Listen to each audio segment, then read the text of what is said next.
Hi, clowns. You should be able to hear me right now. I am just waiting for a couple of other people to hop on, and then we'll get started.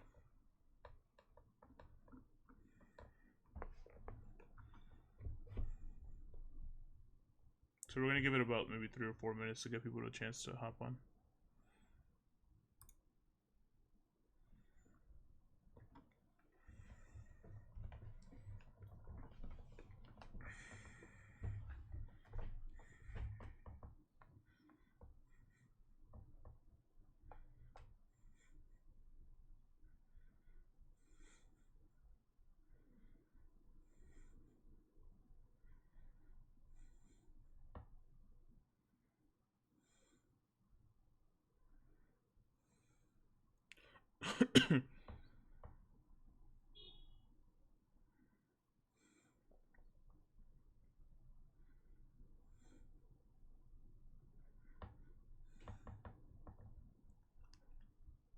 Hi, clowns. Whoever's tuning in right now.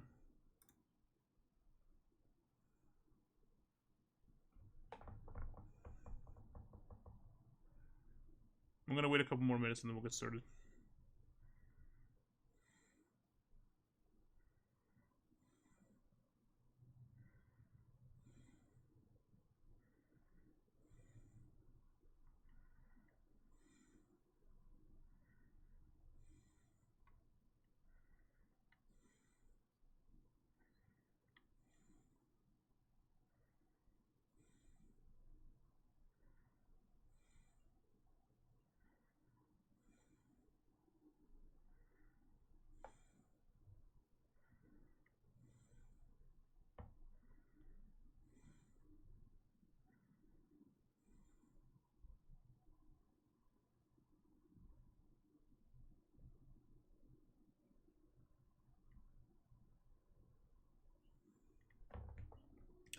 Ms. Valentine, what happened to my homework?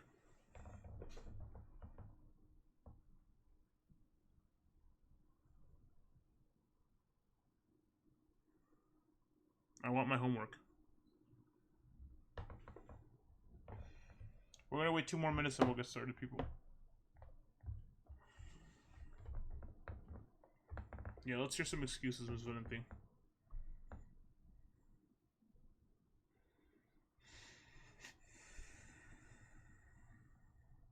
Clown theme plays in the back. Yeah, that makes sense. Sounds about right.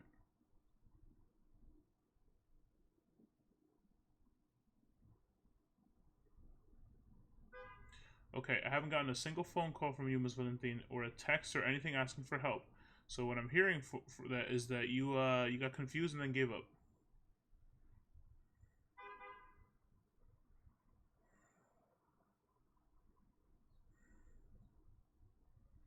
Yep, sounds about right. Also, shout out to the lovely horns in the back.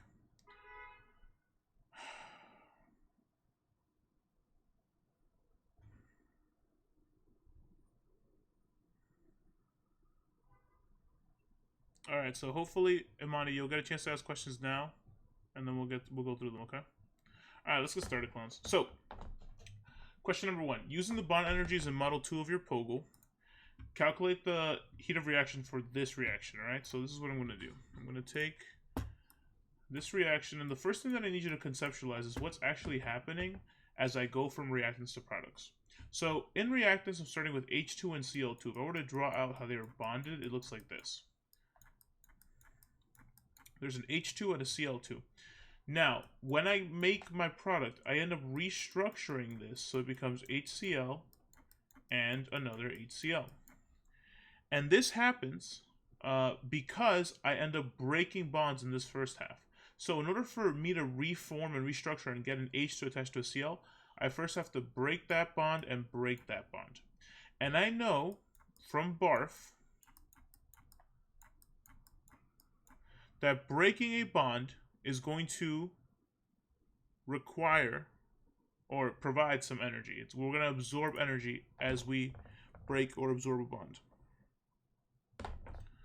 So we're breaking a bond, we're absorbing this energy, and we can find the actual numerical values for this energy. The way that we do that is looking at Model 2. So I know if you don't have Model 2 in front of you, that's okay. I have it right here. So Model 2 tells me that for an HH bond, it's 432 kilojoules. And for a CL-CL bond, it is 243 kilojoules. Okay. And again, this is going to be 432 plus 243 to get a total of plus 675 kilojoules. Now, the sign really matters here. Why is it plus 675? It's plus 675 because I absorbed this energy. I absorbed this energy as I broke that bond. Now, next half. I've gotten all these bonds broken up. Now I'm going to form new bonds. I know that forming new bonds means that I am releasing energy. So, HCl, if I check my table again, I'm not going to pull it up again, but each HCl bond is 431 kilojoules. This is going to give me negative 862 kilojoules. And again, here the sign is negative because we are releasing energy. And we are releasing because we are forming bonds. Quick hint. You are always going to break bonds in reactants and form bonds in products. So you break bonds in reactants. This is so hard to write on these things. We break in reactants and we form in products. Now, the last step here is simply to... Thanks. Oh, Juan, I'm glad you're alive, you little bum. Can you please just do your homework? Would that be a possibility? That'd be great. Thanks, man. Okay. So, last step is just combine these two. We know that delta H is going to be plus 675 minus 862, and that's going to give me negative 187 kilojoules. What questions do we have? I'm going to stay here for maybe 30 or 40 seconds to get a chance for everyone to write down questions. Where'd I get these numbers from again? The numbers, these numbers right here, these numbers came from Model 2 POGL.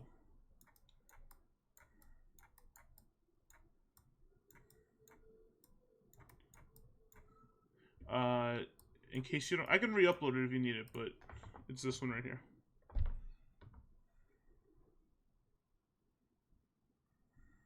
Just so you have an idea. Okay, I think I'm done with this problem. Unless there's another question. Hey, Gabriel. Okay, we need to keep this number in mind, by the way. It's going to be important for the next problem. The negative 187 kilojoules. Okay. Is this reaction endothermic, exothermic, or endothermic? How do you know? This reaction was exothermic. How do we know? Because the delta H is negative.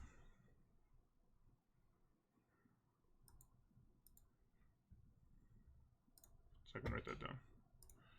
Although that's already on the answer key, so I don't want to waste time writing that down. Okay, so this is where it starts to get a little tricky for some of you. Let me zoom out a little bit. Based on your delta H from question 1, draw a potential energy diagram for the reaction where the potential energy of the reactant is 300 kilojoules. And on the side of your graph, be sure to label the values for all that we've been labeling thus far. So let's say 2. Okay. So remember that based on the number from number 1, so we knew that delta H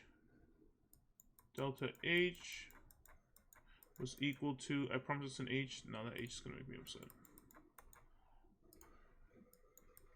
Delta H is equal to negative 187 kilojoules. I also know that PER is equal to 300 kilojoules. I need to find PEP. I need to find AC. I need to find EAF. And I need to find EAR. So, a couple tricks that we can actually use here, but I'm going to get started by just drawing the general shape of the graph. I know it's got to be an exothermic graph, so it's got to be an exothermic shape. That means that we're going to start here and end lower.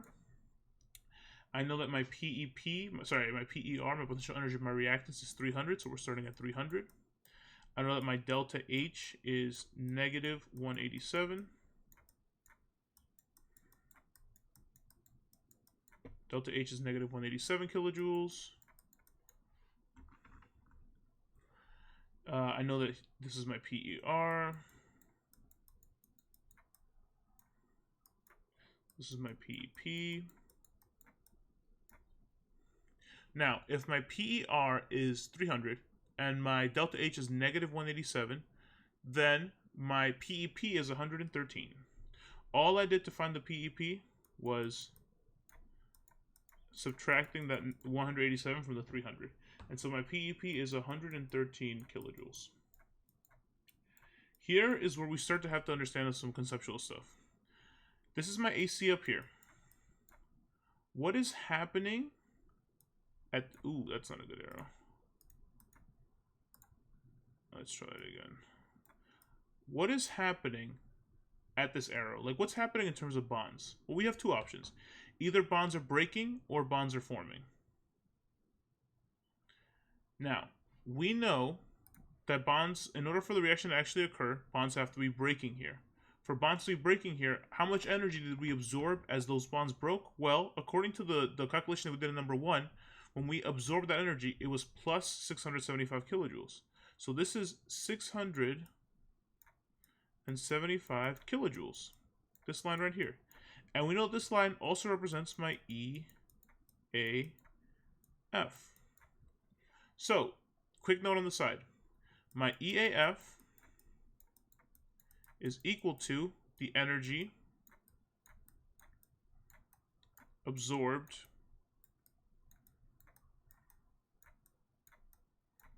from breaking bonds.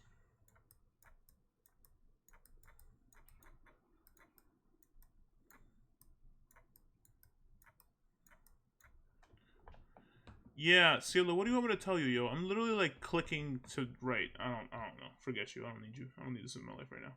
675 kilojoules.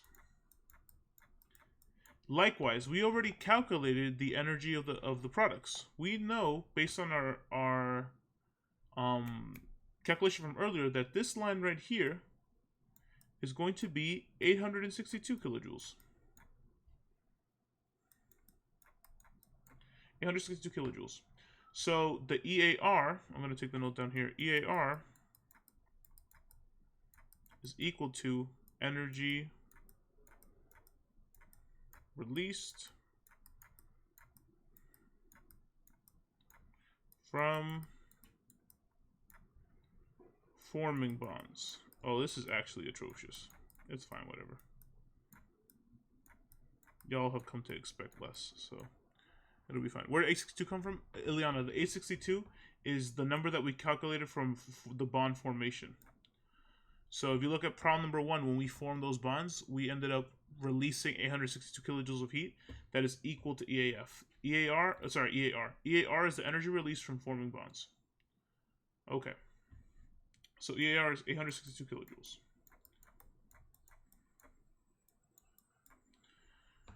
Now, we can calculate the AC.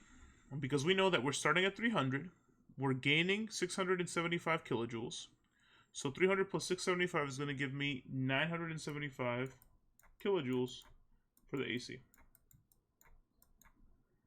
Okay, I'm going to freeze here. What questions do we have?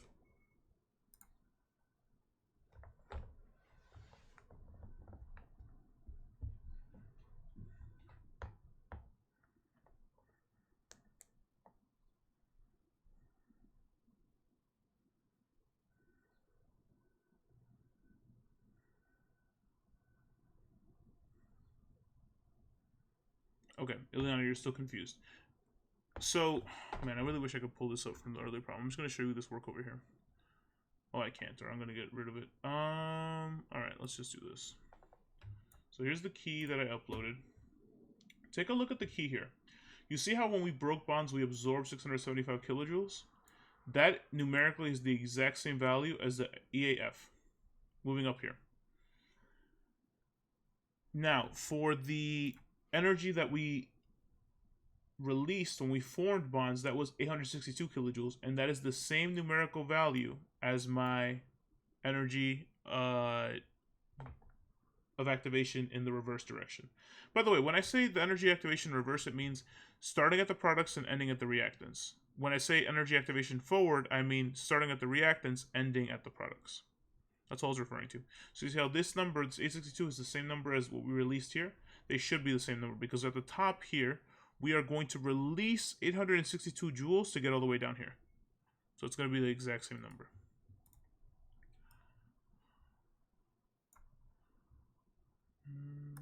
Okay.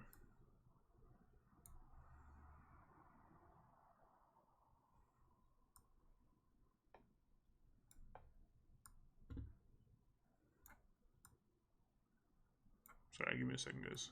Some of this got a little maladjusted. Okay. I want to move forward unless I have other questions on this problem.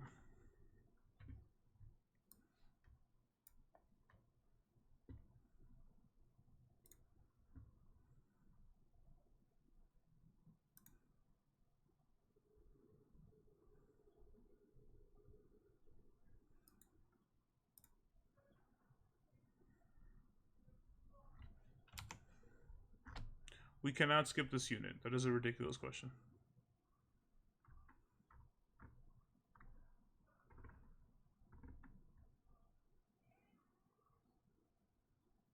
Times what value, Liana? That's what I'm a little confused about. Are you talking about the calculation for number 1? Finding the numbers for the heat of reaction? It's always... I mean, we could practice that again. We'll have a chance to practice that again a little later on. Come back to that question if you still have it when we get to number 4. Okay? Yeah, exactly, Liana. Because we have 2 HCls, we're going to multiply that 431 by 2. Okay. Stephanie, I want you to hang tight. We're going to practice the same thing again in number 4. So, but I do want to get to number 3 first. So it's number 2. Number 3. Again, same idea. Except now we're going to use table I to find the delta value. The delta H value. So sometimes you'll have to use bond energies to calculate the delta H. Sometimes I'll just ask you to use table I. So if we pull up table I...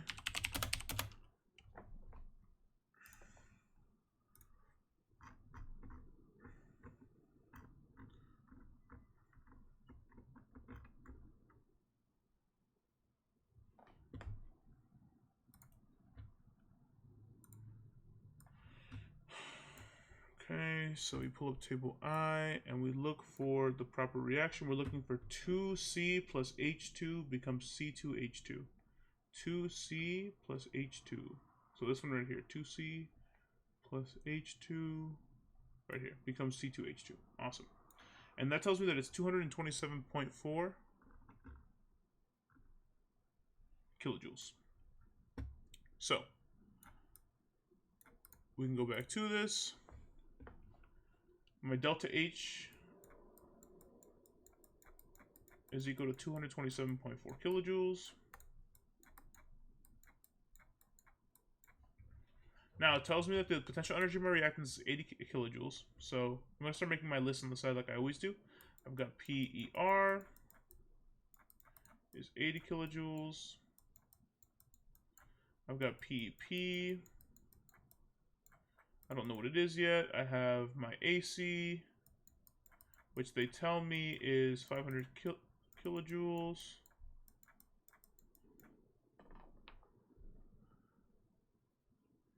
Because, Stephanie, H2 is literally just one bond. H2 is this. HH. You're not breaking 2 H bonds here. You're breaking 1 HH bond.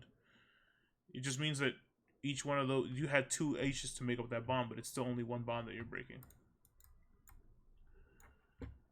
Okay. Moving forward. EAR. I want EAF, EAR.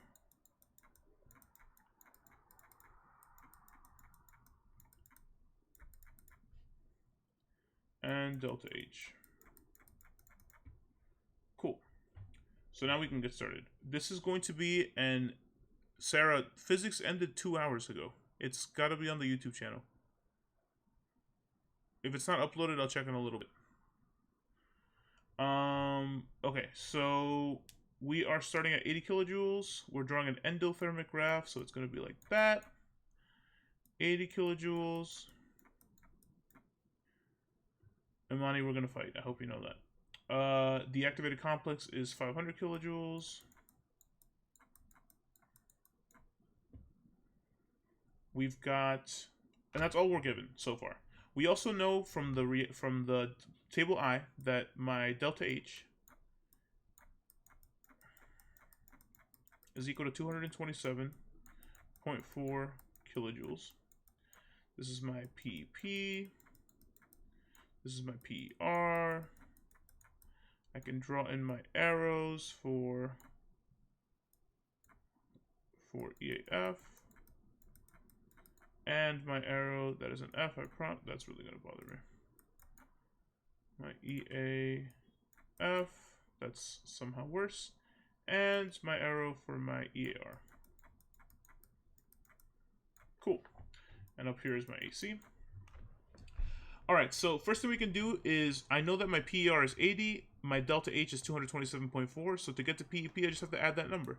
And when I add that number to my PEP, I get that my PEP is equal to 307.4 kilojoules. Oof, that is atrocious. 307.4 kilojoules.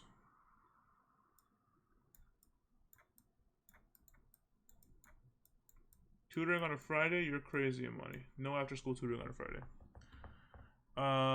Okay. So we've got delta H, we've got PER, we've got PEP, which, as we said, PEP was at 307.4 kilojoules.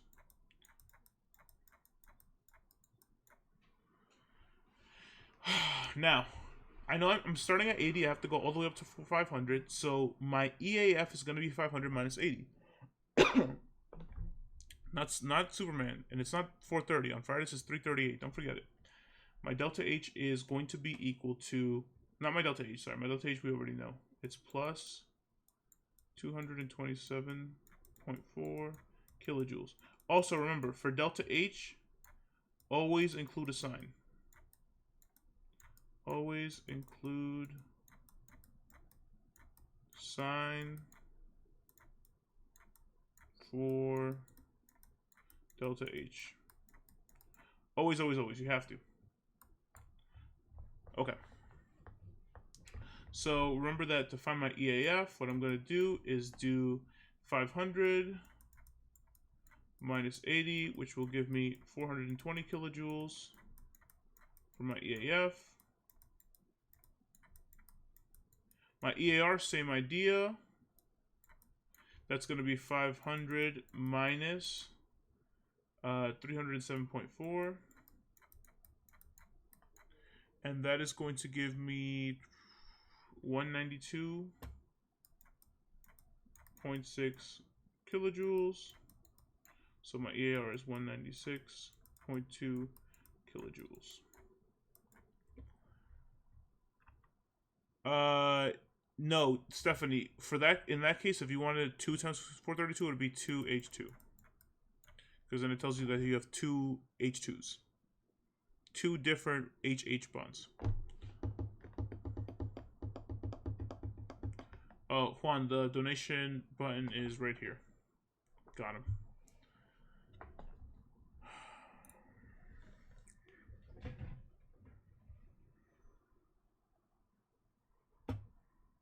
Alright, I'm going to chill here for a little bit, let y'all figure out what questions you might have.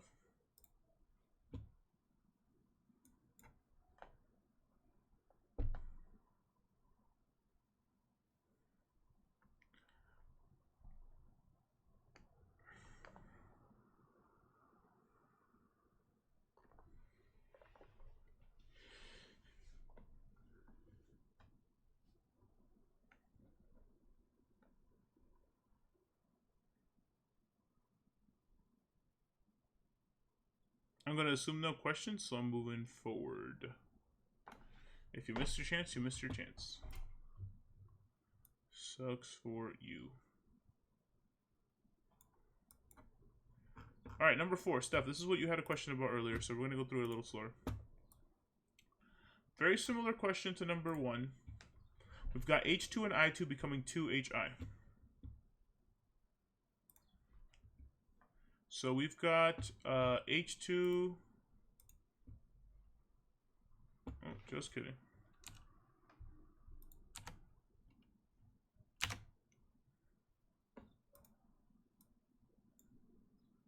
Okay.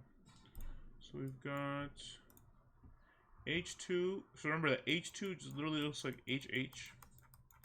I2 literally looks like II.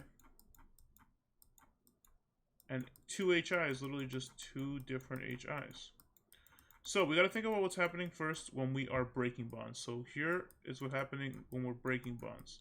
Under breaking, we're going to break an HH bond, that's 432. Plus, we're going to break an II bond, and that is 151. And that is going to give me plus 583 kilojoules.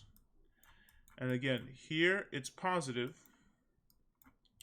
because we're breaking bonds. Now, for the forming bonds,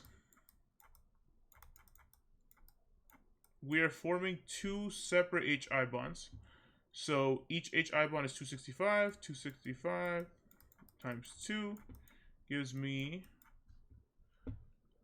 negative 530. And again, negative 530 kilojoules here because this is forming bonds, so we're releasing this energy. And now we add these two together. 583 delta H is equal to plus 583 minus 530. And that gives me plus 53 kilojoules. Remember, you have to include a sign. You have to include a sign in this answer. That's answer choice C. I'm going to hang tight again, give you all a chance to ask questions if you have them.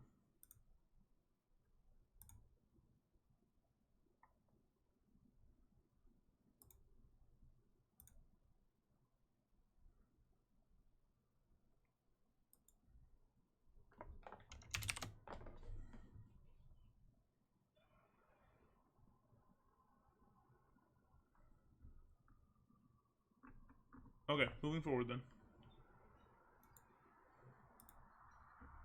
Number 5. A catalyst lowers the activation energy of a reaction by...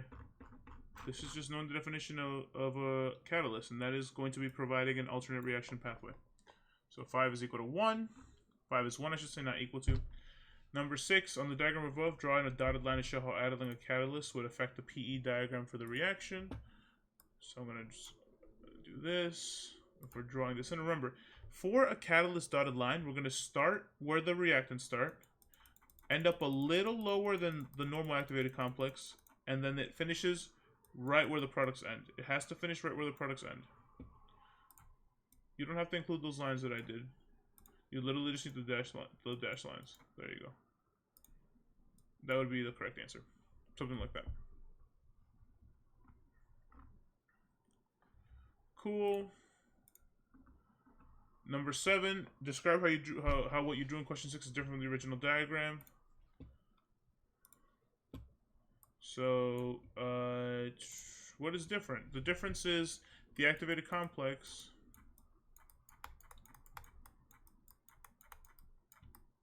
this is so hard. I'm going to actually type this up, forget this. So, the activated complex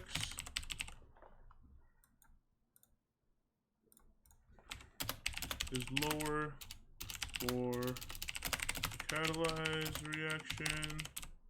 You could also say that the energy of activation for the catalyzed reaction decreased. I would say out of the two answers, this one is probably the better one.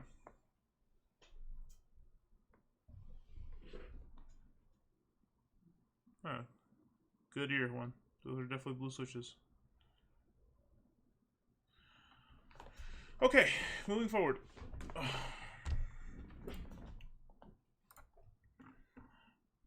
What did I write for 7 on the... Yeah. Okay, cool. So number 7. Okay, A and B. Calculate the heat of reaction based on the P diagram to the right. So heat of reaction, remember, that's going to be delta H is equal to pepper. PEP minus PER. The products is at 20, so 20 minus the reactant, which is at 40. That's going to give me negative 20 kilojoules. And is this reaction, it's exothermic.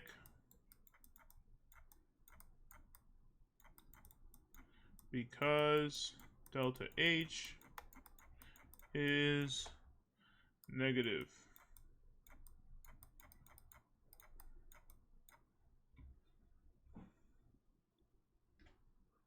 Shouldn't the heat of reaction be way less than that? What do you mean by that?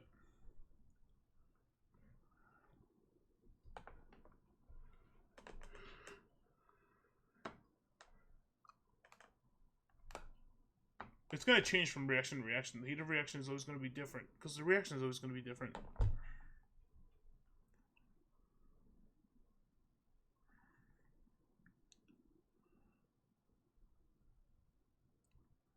I'm waiting on you, Steph, because I know you have a question. I just don't understand it.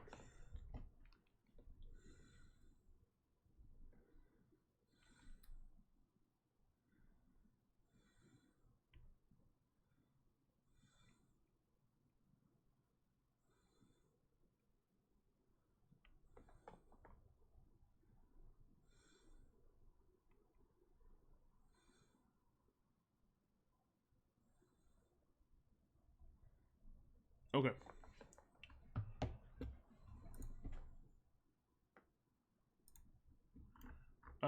More practice. Sure. We can do more practice. 5-gram sample of zinc and a 50 milliliter sample of hydrochloric acid are used in a chemical reaction. Which combination of these samples has the greatest reaction rate? Remember, reaction rate is going to be affected by temperature. It'll be affected by surface area. And it'll be affected by concentration. And for all three of these, we want more temperature, more surface area, more concentration in order to have a faster reaction rate. So if we have zinc powder, that's going to be more surface area because it's going to be all like ground out already. It's like a lot easier for it to react if it's all ground out already. And if we have a higher concentration of acid, so 3 instead of 1, that's going to be the fastest reaction rate. Number 2, hydrogen gas plus iodine gas is hydrogen iodide gas. There is no way looking at this reaction that we can immediately figure out if it's endo or exothermic. So what we have to do here is check table I. So we're told hydrogen gas plus iodine. Hydrogen plus iodine. Where is iodine? So hydrogen plus iodine becomes hydrogen iodide. It's this reaction right here. It's plus 53.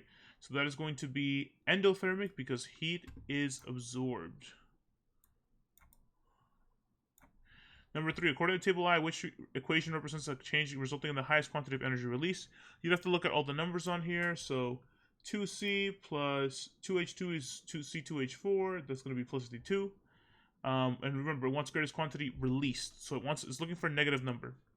C2H6, which is right here, is negative 84. 2NH3. Where is 2NH3?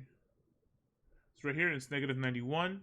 And 2NO is right here, and it's plus 182. So the answer is going to be 3 here, I believe. Oh, interesting.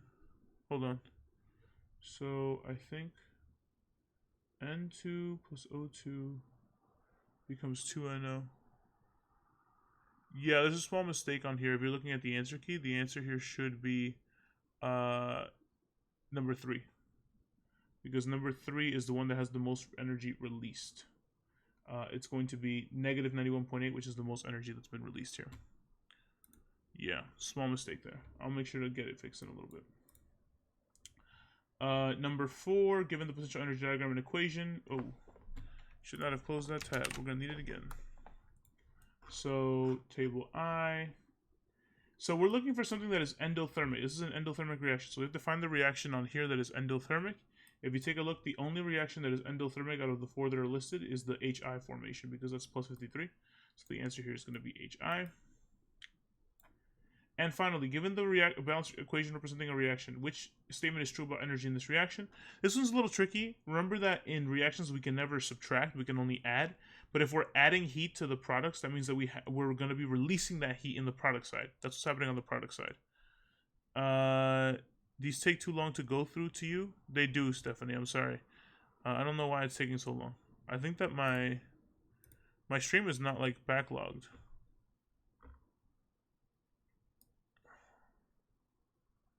So I'm not sure. You'd have to maybe try to refresh, Stephanie, and it'll help a little bit. Okay. So because the heat is on the product side, anytime heat is on the product side, it's exothermic.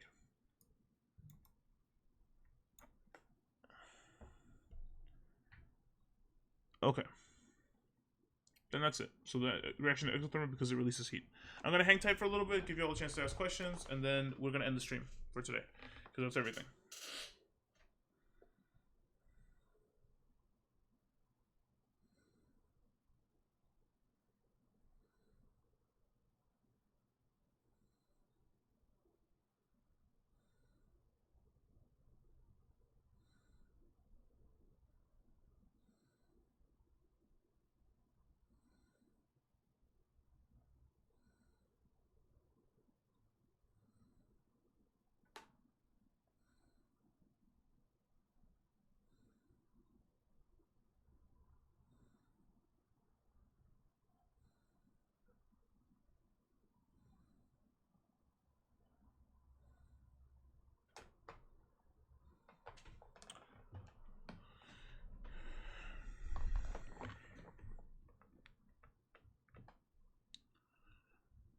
Is there a copy of that graph with all the stuff? Yeah, it's on Google Classroom. It's been posted, the answer key. Alright, I'm going to end the stream now, clowns. Thank you for stopping by. If you have any questions, please text or email or remind. Or you can rewatch the video if you want to check something that you saw already. Alright, have a good one, clowns.